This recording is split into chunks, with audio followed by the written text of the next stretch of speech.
Hey everybody, my name's Zoe. I want to tell you my story how I was betrayed by a close person I trusted. It's hard for me to remember it. It's even harder to write it, but I still really want to share with you what happened to me. Just to warn you, always stay on the watch. But okay, first things first. Me and my brother have a small age difference, just 1 year. Well, as it turned out, my parents didn't take something into account after my brother was born. And here I am. Well, maybe there's nothing wrong about it, because up to a certain moment, I didn't have anyone closer than my brother in my life. At all. We always had some common topics to talk about. We had the same friends and events, because we were almost the same age. We even went to the same class at school. Many people sincerely believed we were twins. You see, we never ever had a fight. Well, of course, some little things happened. For example, we didn't share the last piece of cake. Our parents gave us different gifts and such, but serious fights and conflicts never happened. I never understood my classmates who led a permanent war with their brothers and sisters. How could it be? This is your relative, and you must love him. Later, when we got older, we started hanging out in different crowds. Of course, I hung out with the girls, and the boys went on their business, where usually girls weren't allowed. We just met in front of our house to practice our curtsy or flirt skills on each other. And here was my first real problem. While my GFs were already having relationships with some guys, Nick was kinda Cerberus, standing guard over my innocence. No, he didn't mind me flirting or texting guys and talking to them, but when someone got handsy, he would immediately get it in the neck from my brother. He wasn't jealous though. He just couldn't get his sister was already a big girl, and she might be interested in boys. At the same time, he could easily flirt with my GFs. So where's the logic here? No logic. But he often said our parents would twist his head off if something bad happened to me. That's the way we lived. We were great friends. We hung out, socialized, and anyway, we had perfect family relationships. And then I got sick. I don't know how it happened, but when I was 16, I suddenly started fainting. I would bleed from various places, including my eyes and ears, and I had a terrible cough. I was hospitalized, and for a long time, they couldn't figure out what kind of disease I had. Turned out, I had picked up a totally childish disease somewhere, a whooping cough. Due to some severe coughing attacks, my weak vessels and capillaries simply couldn't stand the pressure, which resulted in a heavy bleeding. Well, plus suffocation and stuff. The treatment was long, painful, and it was in combination with a teenage hormonal storm. So many drugs gave me very unexpected effects. I spent 3 months in the hospital. For all these 3 months, my relatives took turns visiting me, sitting next to me and bringing me all sorts of different things, so that I didn't get bored. My brother even somehow managed to transfer a laptop to the infectious diseases department. In the evenings, he sat with his friends under my window, sharing Wi-Fi via his phone, so that I could surf on social media. Of course, the treatment was very complicated, but with such support, it was easier for me. It's always nice to know you're loved. Then I was discharged from the hospital. Another nightmare began. I was so exhausted from my illness that I looked like a horror movie character. I was constantly crying about it. Red, bloody eyes, bags under them which looked like soup plates, sagging skin and stretch marks, and even dermatitis, which started because of the stress. Somehow, it didn't add any beauty to me. Can you imagine what it's like to see such a nightmare in the mirror when you're only 16? Perhaps I should have told you before, but I'm not particularly attractive. I have a large nose with a hump, sharp facial features, a thin but kinda angular shape, and my lady parts haven't formed yet. Such a blow to my appearance for me was a real tragedy, and not just teenage whining. That's why the words of support from all these people around me were so important to me. But even here, my relatives showed their best. My mom bought me tons of cosmetics and urgently taught me to use such makeup that everything looked natural from the outside. My dad bought me a card to the coolest fitness club in the city. He even paid for a personal trainer. And Nick just always showed me that I was beautiful, smart, and the best sister in the world. If someone said something bad about my appearance, they would get it in the neck from my brother. And once, when I was totally depressed, he encouraged his friends to write me all sorts of nice messages, compliments, and so on.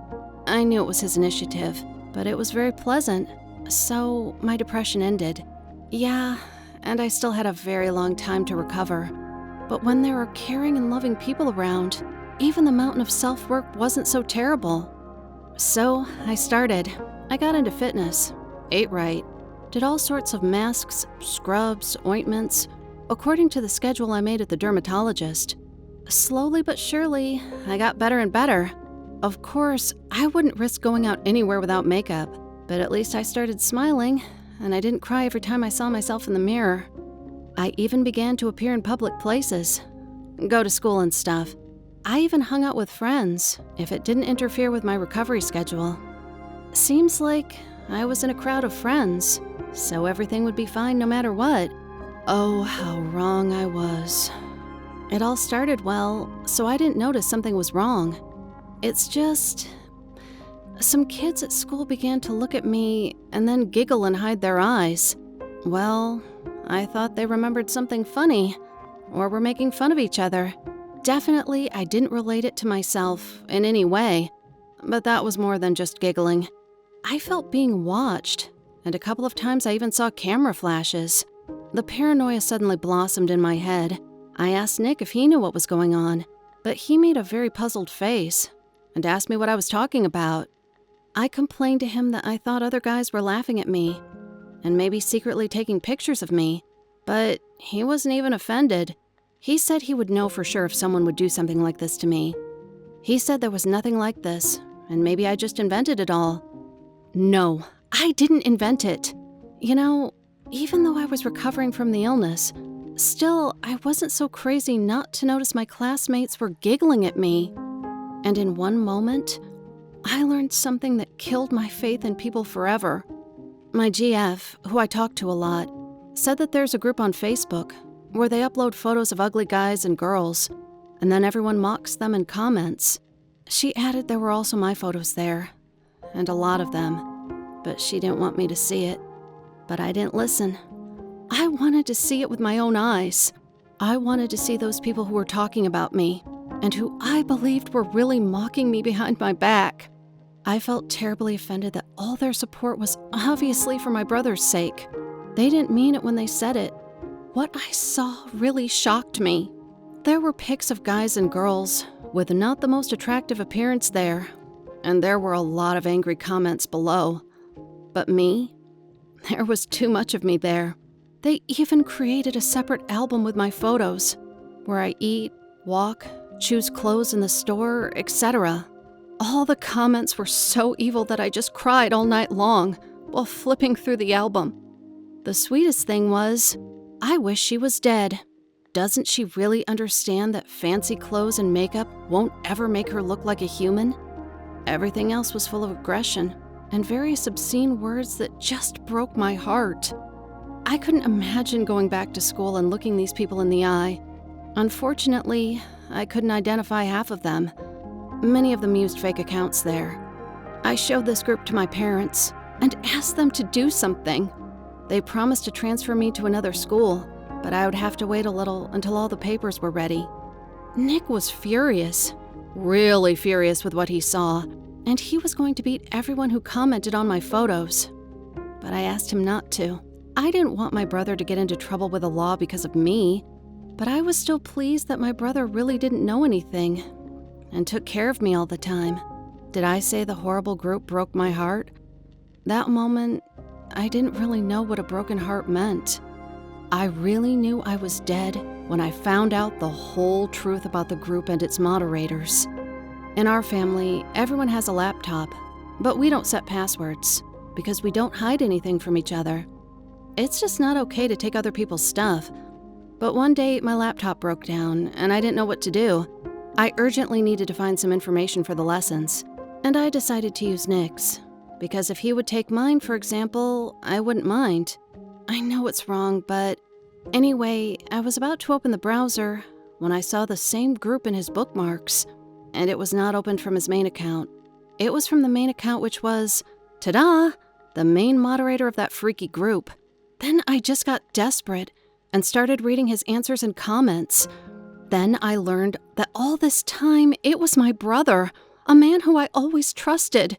He simply mocked me behind my back with his friends. He didn't hesitate to take some of my personal photos, even videos, and upload it all on the net from this fake account. And some of my videos, which were personal and intimate, were sent from his personal account to his freaky friends just to laugh.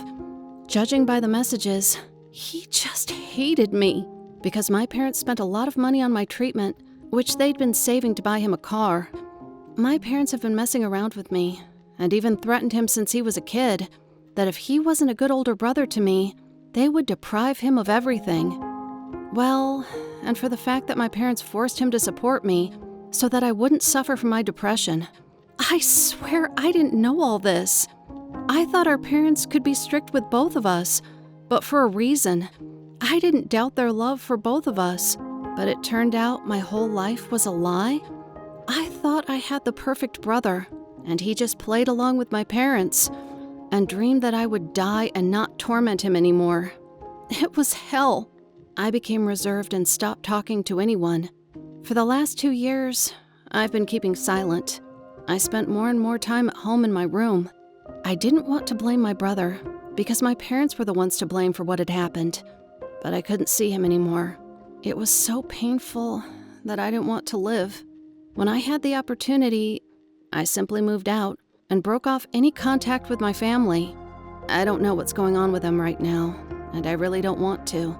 I hope things have gone well since I left. I don't know who's the one to blame and how to live my life from now. Write in the comments what you would do in my shoes. Like if you want to support me. Only our closest people can bring us the hardest pain.